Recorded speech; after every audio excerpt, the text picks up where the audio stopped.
He was just a maintenance worker struggling to feed his daughter. She was the billionaire CEO who could fire him with a snap of her fingers. They were from two different worlds, separated by money, status, and power. But one stormy night, fate stranded her on his doorstep, freezing and helpless. He offered her shelter, not knowing that the woman shivering in his living room was the same one who signed his paychecks. He thought he was saving her life. He had no idea that opening that door would unearth a dark secret that would shake their entire company to its core. This is the story of Bryce and Victoria. The rain in Seattle didn't just fall. It hammered against the earth as if it had a personal vendetta. For Bryce Caldwell, the relentless downpour was just another bill he couldn't pay. He stared at the ceiling of his small drafty cabin located 40 minutes outside the city limits. A new dark stain was spreading across the plaster right above the kitchen table. "Daddy, the bucket is full." Bryce turned to see his 7-year-old daughter, Mia, standing in her mismatched pajamas, pointing at the plastic bucket catching the drip. Her voice was small, but it cut through the noise of the storm outside. "I'm on it, sweetie," Bryce said, forcing a smile that didn't quite reach his tired, grey eyes. He emptied the bucket into the sink and placed it back. "Go back to sleep. It's just a little water." It wasn't just a little water. It was a structural failure in the roof he couldn't afford to fix. Bryce was 32, but he felt 50. Once he had been a promising junior architect, top of his class, full of dreams about designing skylines. Now he was a glorified janitor and maintenance man for Sterling Developments, the very firm he had dreamed of leading. Life had hit him hard 5 years ago. His wife Sarah had died in a car accident, leaving him with mounting medical debts and a grief so heavy it crushed his ambition. He had taken the maintenance job because it offered flexible hours for Mia and health insurance. He had swallowed his pride, buried his talent, and become invisible. At Sterling Developments, he was a ghost. He buffed the marble floors of the lobby where he should have been presenting blueprints. He fixed the HVAC systems in conference rooms where executives decided the fate of the city.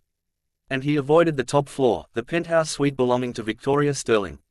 Victoria Sterling, the Ice Queen, the woman who had inherited the empire after her father passed away 3 years ago. Rumors about her were vicious. They said she fired people for wearing the wrong color tie. They said she had a heart made of the same steel her company used to build skyscrapers. Bryce had only seen her once from a distance, stepping out of a black limousine flanked by security. She had looked impeccable, sharp, and utterly terrifying. He checked the time on the microwave, 11:45 p.m. The storm was intensifying. The wind howled through the Douglas fir trees surrounding his isolated cabin. Suddenly, a loud crash echoed from the road nearby. It wasn't thunder. It was the sickening crunch of metal hitting wood.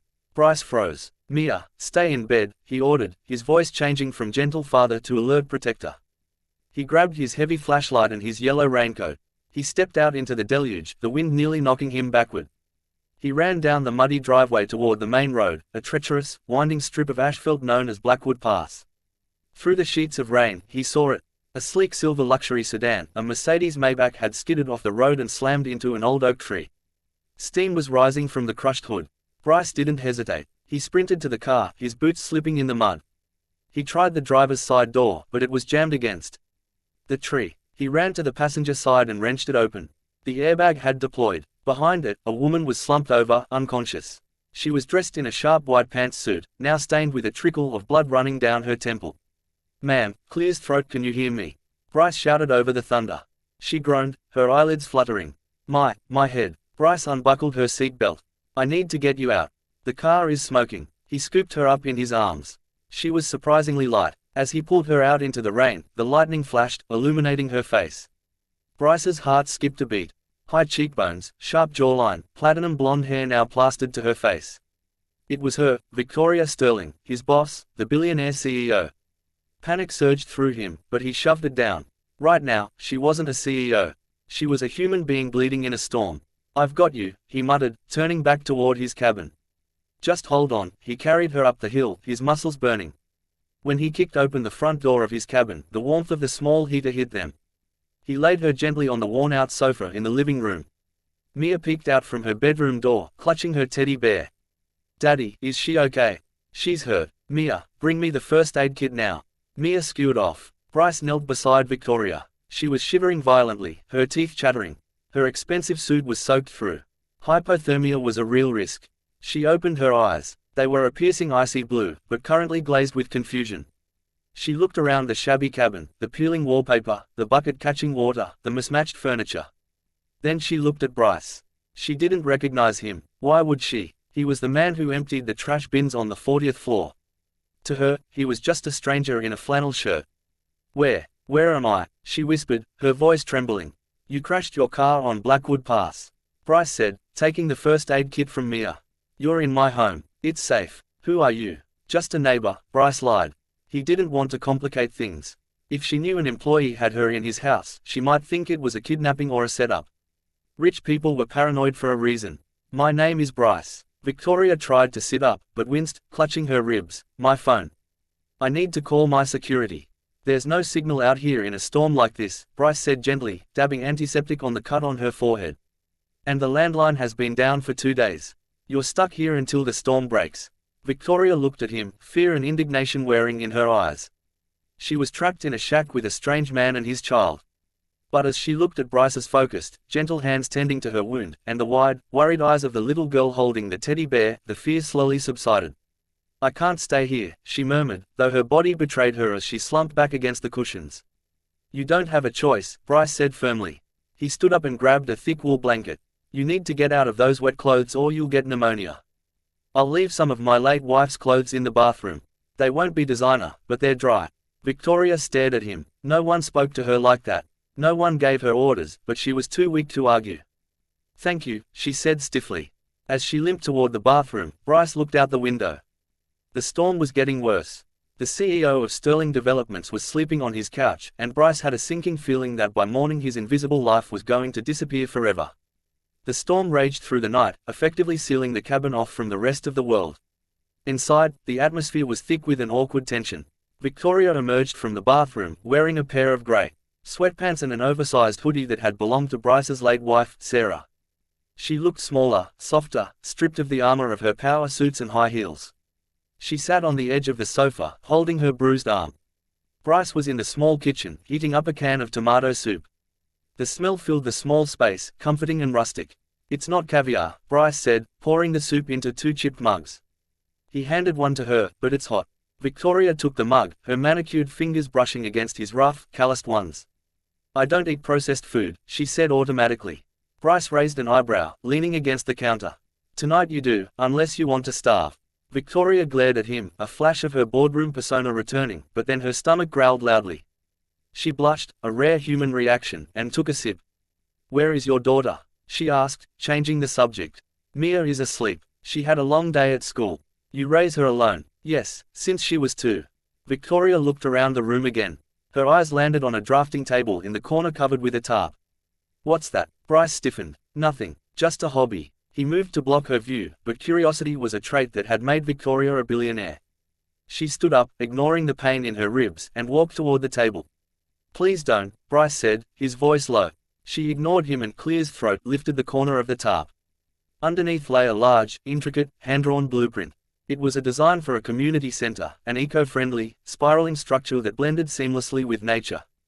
The detail was exquisite. The math was perfect. It wasn't the work of a hobbyist. It was the work of a master architect. Victoria stared at it, mesmerizing. She knew architecture. She had grown up surrounded by blueprints.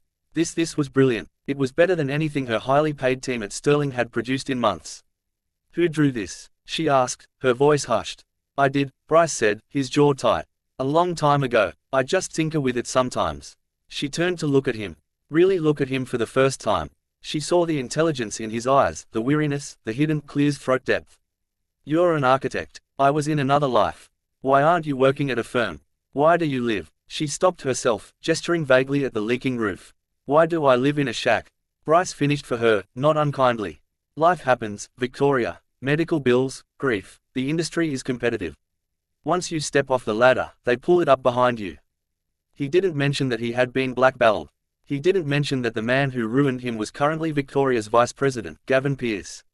Gavin Pearce. The name tasted like Billa in Bryce's mouth. 5 years ago, Bryce had been the lead designer on the Helix project. Gavin, then a senior manager, had stolen Bryce's designs, put his own name on them, and then accused Bryce of incompetence and theft when Bryce tried to speak up. With no money for a lawyer and a dying wife, Bryce had been crushed. Gavin got the promotion. Bryce got the pink slip. Victoria ran her finger over the lines of the drawing. This style, the use of negative space, it reminds me of the Helix project. That was Sterling's breakout building. Bryce flinched. Does it? Coincidence. You have talent, Bryce. Real talent. It's a waste for you to be whatever it is you do. I survive, Bryce said abruptly. Drink your soup. The storm is settling. You'll be able to leave in the morning. He pulled the tarp back over the drawing, shutting down the conversation. They spent the rest of the night in relative silence. Victoria slept fitfully on the couch while Bryce sat in the armchair, watching the door, guarding the woman who signed the checks that barely kept him alive. The next morning, the sun broke through the grey clouds. The air was crisp and cold. A black SUV tore up the muddy driveway, followed by a tow truck. Victoria had managed to get a signal on her phone at dawn and called her security team. When the security guards burst into the cabin, weapons drawn, Bryce held up his hands. Stand down, Victoria commanded, her voice back to its usual icy authority. She stepped out onto the porch, now back in her dried, ruined suit. She looked at Bryce. The connection from the night before, the vulnerability, the soup, the shared secret of the blueprints seemed to evaporate in the daylight. She was the CIO again. Thank you for the shelter, she said, pulling a checkbook from her purse. This should cover the inconvenience and the clothes. She scribbled a number and handed it to him. Bryce looked at the check. $5,000. It was more than he made in 2 months. It could fix the roof. It could buy me new winter coats. But his pride, the only thing he had left, flared up. I didn't do it for the money, Bryce said quietly. He ripped the check in half. Victoria's eyes widened. No one refused her money. Bryce, she started, her voice softening slightly. Go, he said. Your people are waiting. She hesitated, looking at him with an expression he couldn't decipher. Then she nodded once, turned on her heel, and walked toward the waiting SUV. As the convoy drove away, splashing mud onto Bryce's porch, Mare tugged on his hand. Daddy, why did you rip the paper? Because, sweetie, Bryce said, picking her up. Some things aren't for sale. He went back inside to get ready for work. He had to be at Sterling Developments by 8:10 a.m. to fix a clogged toilet on the 12th floor. He hoped Victoria Sterling wouldn't look too closely at the maintenance man in the blue coveralls today. But he was wrong. When Bryce arrived at the massive glass tower of Sterling Developments entering through the service entrance, the atmosphere was chaotic. Rumors of the CEO's accident were already flying. He clocked in and grabbed his tool belt. His radio crackled. Caldwell, report to the top floor immediately. Bryce's stomach dropped. Say again, dispatch. Top floor. Executive suite. Mrs. Sterling asked for you personally. The other maintenance guys in the break room stared at him. What did you do, Bryce? One of them asked. Did you forget to empty her shredder? Bryce didn't answer. He walked to the service elevator, his heart pounding against his ribs. Had she recognized him? Did she know he worked here? Or was she going to arrest him for something he didn't do? He rode the elevator up, the numbers climbing higher and higher. 10, 20, 30, 40. The doors opened. The penthouse lobby was silent and intimidating, covered in plush white carpet. Victoria's assistant, a nervous young man named Timothy, looked up. Mr. Caldwell, she's waiting for you. Bryce walked into the massive office. The view of the city was breathtaking, the view he used to dream of having. Victoria was standing by the window back to him. She was wearing a fresh pristine navy suit. Her hair was perfect. The victim from the storm was gone. You wanted to see me, Ms. Sterling? Bryce asked, clutching his hat in his hands. Victoria turned around. She looked at his blue coveralls, his name tag that read Bryce Facilities. Her eyes widened in genuine shock. You, she breathed. You work here for 3 years, Bryce said. I had no idea, she stammered. I told my assistant to find the man named Bryce who lived on Blackwood Pass. I didn't expect. She walked around her desk, closing the distance between them. Why didn't you tell me last night? Why did you let me believe you were just a neighbor? Because last night you were hurt, Bryce said, meeting her gaze. And I didn't want to be your employee. I just wanted to be a human being helping another human being. Clear's throat. Victoria stared at him. The silence stretched, heavy with unsaid words. Suddenly, the office door burst open. Victoria, thank God you're safe. A man strode in. He was tall, wearing a tailored Italian suit with a smile that showed too many teeth. It was Gavin Pierce, the vice president, the man who stole Bryce's life. Gavin rushed to Victoria, feigning concern. But then he stopped dead in his tracks when he saw the maintenance man standing in the middle of the room. Gavin's eyes narrowed. He recognized Bryce instantly. You don't forget the man you destroyed. Caldwell. Gavin sneered, his voice dripping with disdain. What is the janitor doing bothering the CEO? Get out before I call security. Bryce's hands clenched into fists at his sides. He's not bothering me, Gavin, Victoria said, her voice sharp. He saved my life last night. Gavin froze. He looked from Victoria to Bryce, his mind racing. He saw the danger immediately. If Victoria got close to Bryce, she might find out the truth about the Helix project. She might find out that Gavin was a fraud. He saved you. Gavin let out a short, incredulous laugh. Well, isn't that heroic? I'm sure he's already asked for a reward. What was it, Caldwell? A raise, a new mop. I didn't ask for anything, Bryce said, his voice low and dangerous. Gavin, that's enough, Victoria warned. She looked at Bryce, a new idea forming in her mind. She remembered the blueprint in the cabin. She remembered the genius she had seen in those lines. Actually, Victoria said, a small smile playing on her lips. Bryce is here because I'm promoting him. Both men looked at her in shock. Promoting him? Gavin asked, his face paling.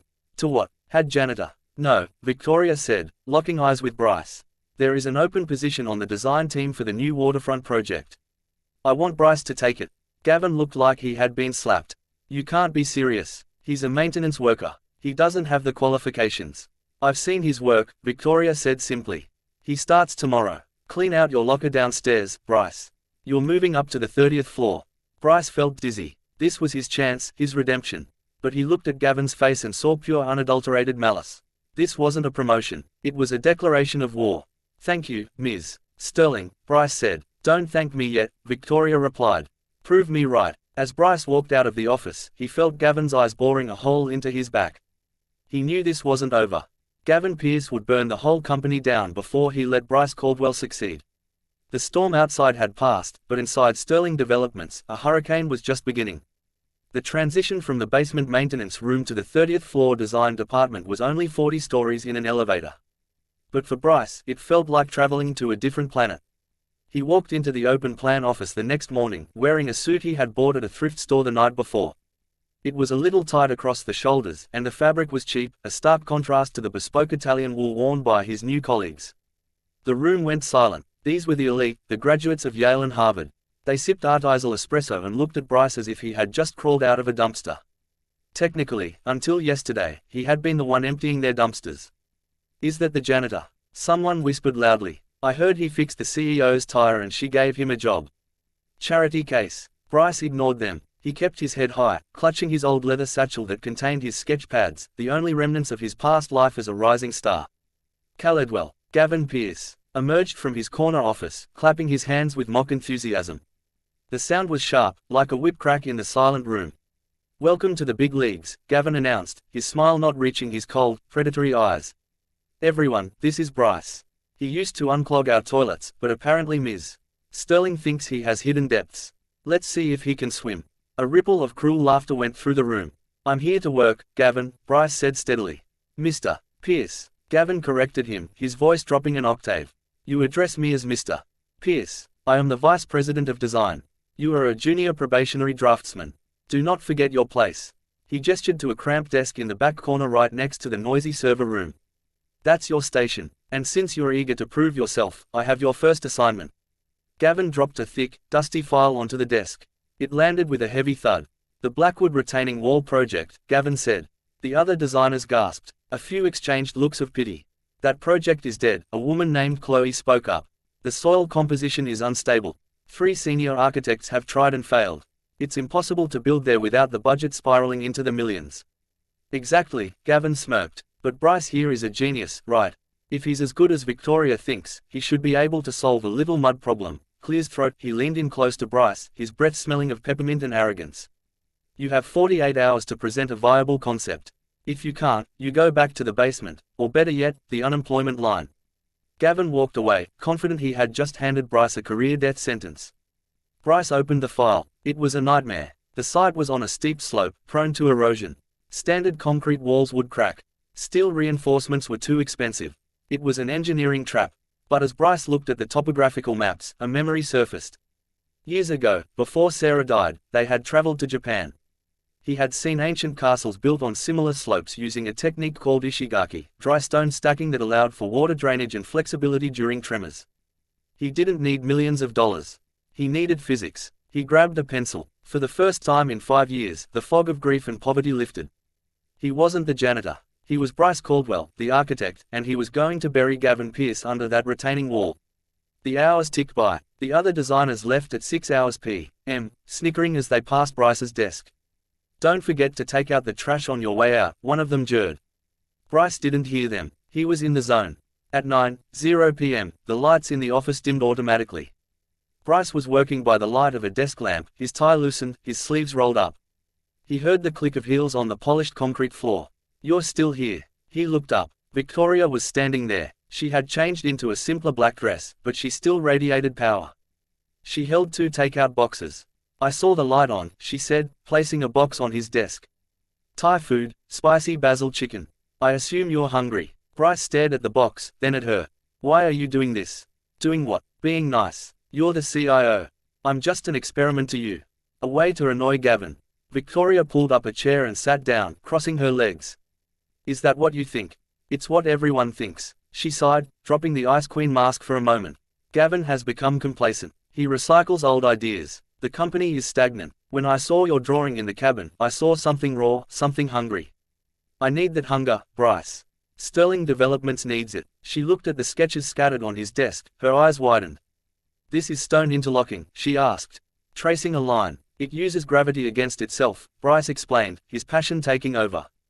"Instead of fighting the slope, we embrace it. It's sustainable, cost-effective, and aesthetically it blends with the landscape." Victoria listened, captivated. He spoke with such authority, such vision. It was a stark contrast to the differential man who had fixed her tire. This Bryce was commanding. It was dangerously attractive. "Gavin gave you the Blackwood project to kill you," Victoria said softly. "I know, but this," she tapped the paper. "This will humiliate him." She stood up, smoothing her dress. The air between them was charged with electricity. "The board meeting is in 2 days, Bryce. Don't let me down." Clear's throat. "I won't," he promised. She walked to the elevator, but before the doors closed, she looked back. For a second, just a second. She wasn't the CEO. She was just a woman looking at a man who had saved her life. Bryce watched her go, his heart pounding. He told himself it was just adrenaline, greater than Clear's throat, greater than he couldn't afford to fall for the boss, especially not when he had a shark like Gavin circling the waters. The next day was a blur of caffeine and graphite. Bryce had transferred his sketches into the company's CAD, computer-aided design system. He was rusty with the software, but the logic held up. By 5 kilometers, the 3D model was ready. It was beautiful, but life, as Bryce knew too well, never ran smoothly. His phone buzzed. It was the school nurse. "Mr. Caldwell, Mia has a fever. You need to pick her up immediately." Panic spiked in his chest. I'm at work. Can she stay for another hour?" "I'm sorry, Mr. Caldwell. Policy. She needs to go home." Bryce hung up, cursing under his breath. He couldn't leave. The presentation was tomorrow morning.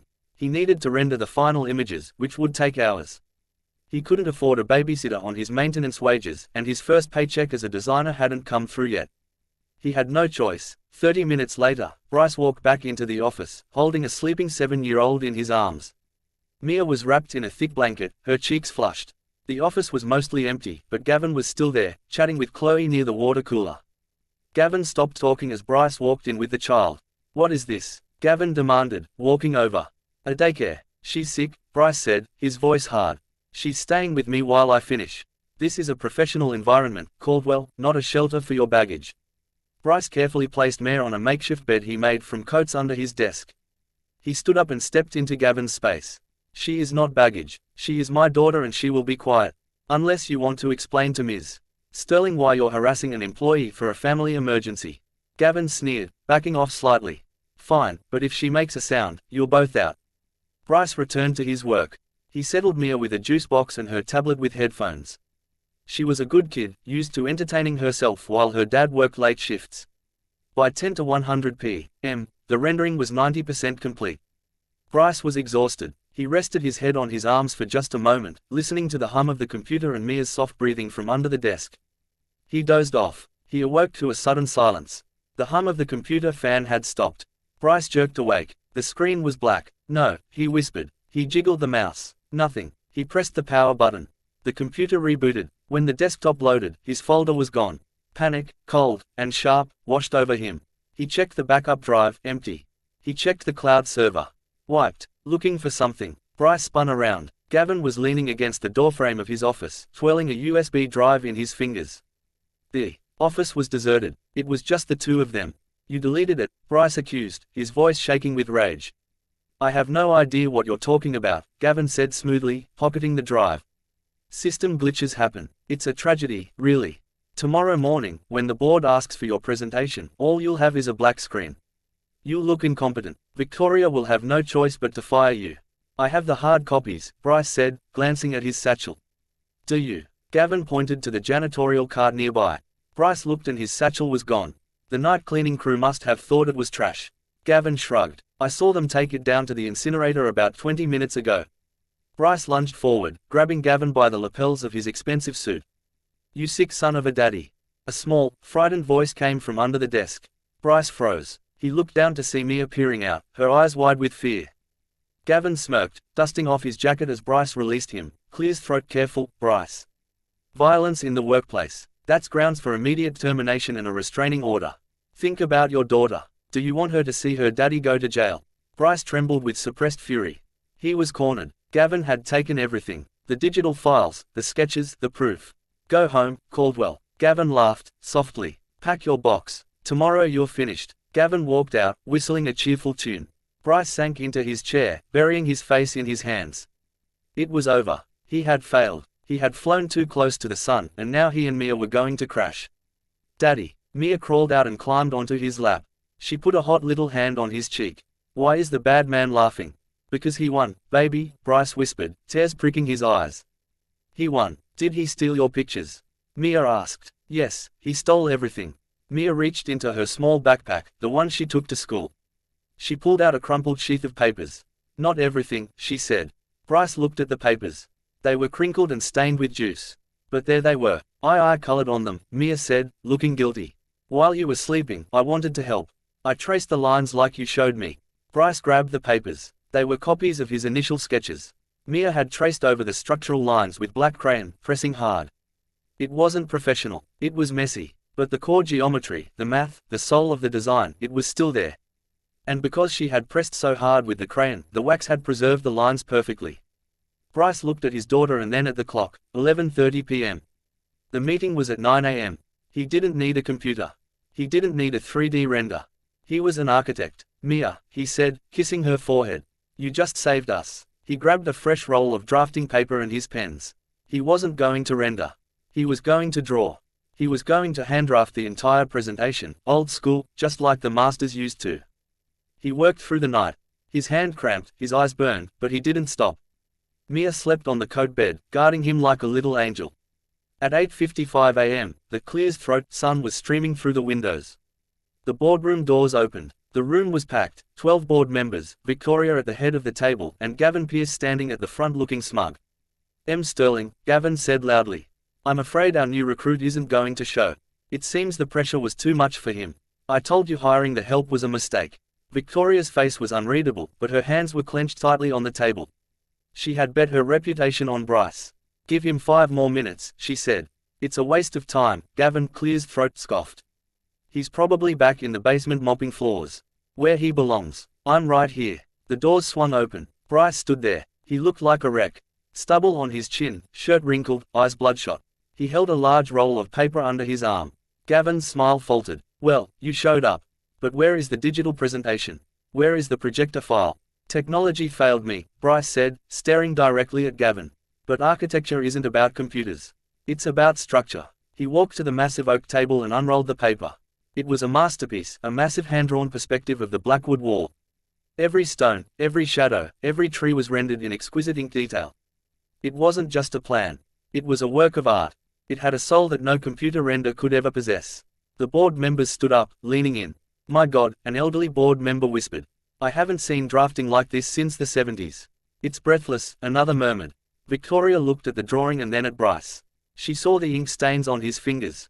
She saw the exhaustion. And she knew. She knew someone had sabotaged him and he had fought his way back from the dead. Mr. Pearce, Victoria said, her voice cutting through the awe. Why don't you show us your solution for the wall? Gavin stammered. I didn't prepare one. I was supervising Bryce. So, Victoria said, standing up. The janitor produced a masterpiece in 48 hours and the vice president produced nothing. The room went deadly silent. Gavin's face turned a violent shade of red. He looked at Bryce with pure hatred. This proves nothing, Gavin shouted. It's a pretty picture, but the engineering is flawed. He's a fraud. The engineering is sound, Bryce said calmly. It's based on the feudal Japanese Ishigaki method. It's earthquake-proof. Prove it, Gavin challenged. Bryce smiled. It was a tired, dangerous smile. I was hoping you'd ask. The silence in the boardroom was absolute, broken only by the hum of the air conditioning and the scratching of Gavin's expensive fountain pen as he nervously tapped it against his notepad. Bryce walked to the whiteboard at the front of the room. He didn't look like a corporate executive. He looked like a man who had fought a war to get there. He picked up a marker. Mr. Pierce questions the stability, Bryce said, his voice steady. Let's talk about the physics. For the next 20 minutes, Bryce didn't just speak, he performed. He broke down the load-bearing vectors of the Ishigaki wall. He calculated the soil displacement coefficients from memory. He diagrammed the drainage channels that would prevent the very erosion that had stalled the project for years. He wasn't just fixing a wall. He was healing the landscape. When he finished, he capped the marker and turned to the board. The stone breathes. Concrete cracks. This design will stand for 100 years, and it will cost 40% less than the steel proposal. The chief engineer, a gruff man named Arthur Pendleton, who had been with the company for 30 years, stood up. He walked to the board, adjusted his glasses, and scrutinized the math. He turned to Victoria. He's right. The math is perfect. Actually, it's brilliant. It's the same kind of organic structural logic used in the Helix project. Gavin choked on his water. Victoria's eyes snapped to Gavin, then to Bryce. The connection she had been sensing was suddenly becoming a concrete bridge. It is similar, isn't it? Victoria said, her voice dangerously low. Gavin, you designed the Helix project, didn't you? Perhaps you can explain why Bryce's style mimics yours so perfectly.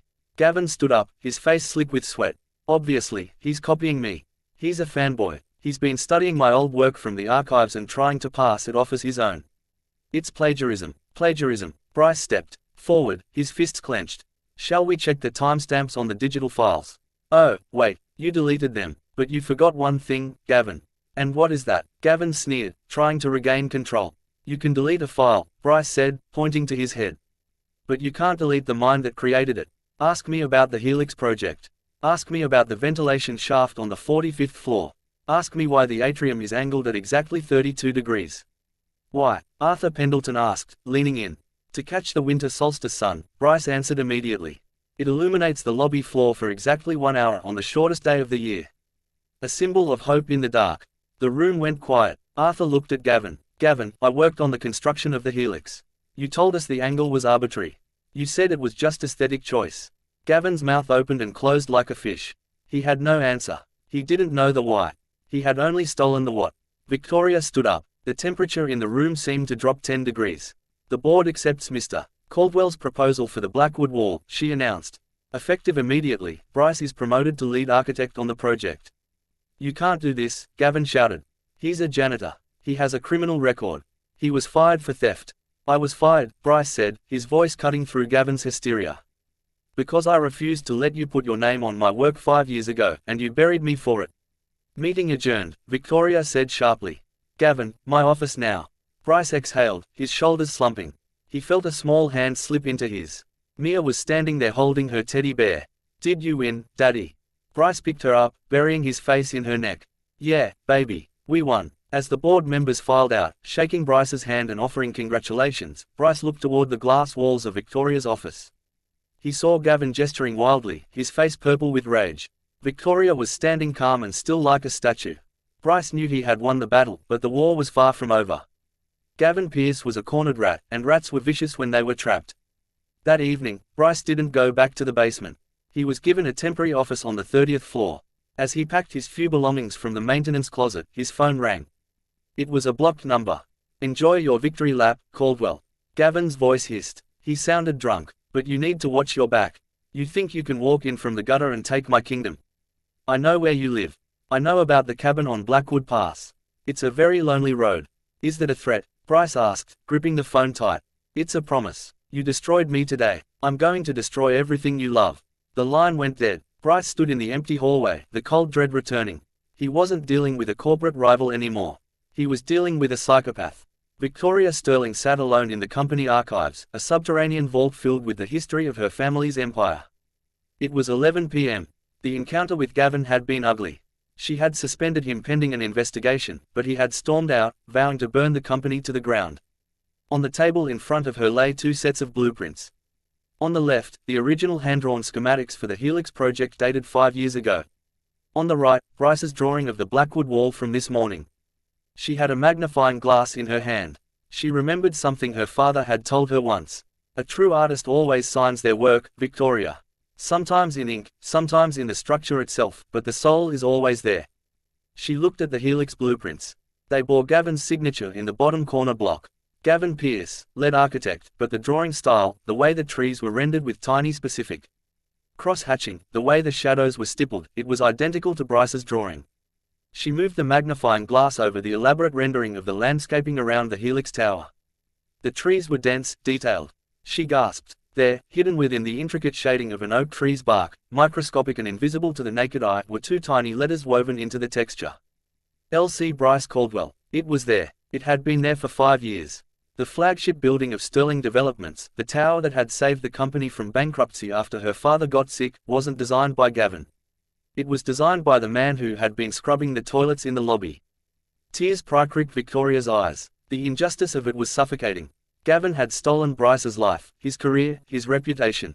And while Gavin drank champagne in the penthouse, Bryce was living in a leaking cabin, raising his daughter on minimum wage.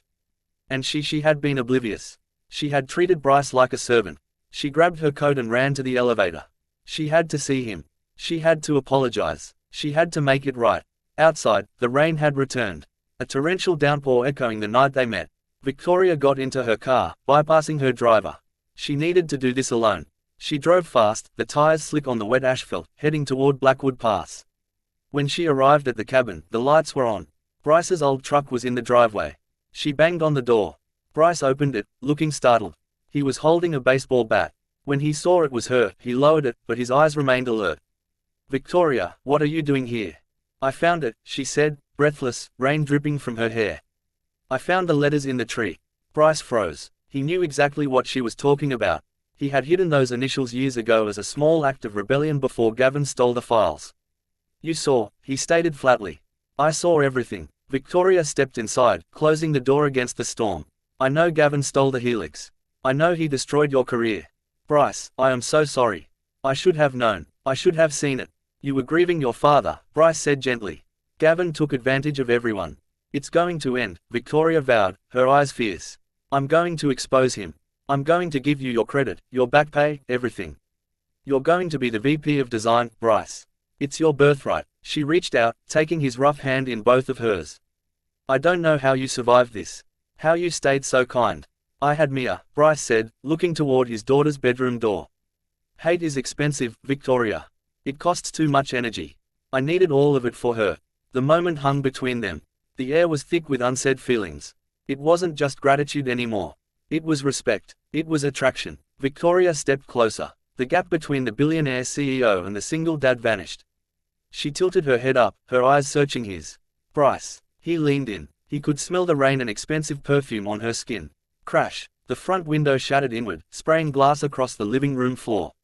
Victoria screamed, ducking down. Bryce instinctively threw his body over hers, shielding her.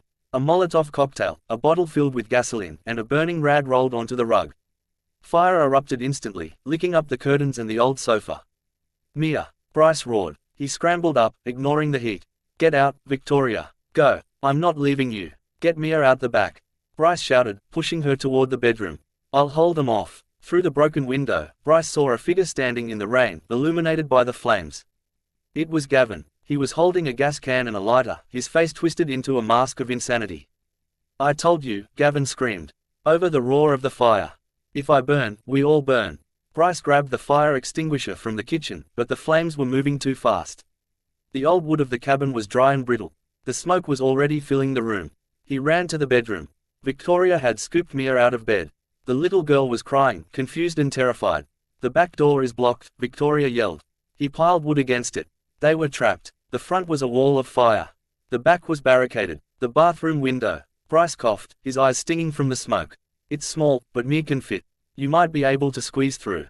"What about you?" Victoria cried, clutching his arm. "I'm going to buy you time." Bryce grabbed the heavy iron poker from the fireplace. He looked at Victoria, his grey eyes burning with intensity.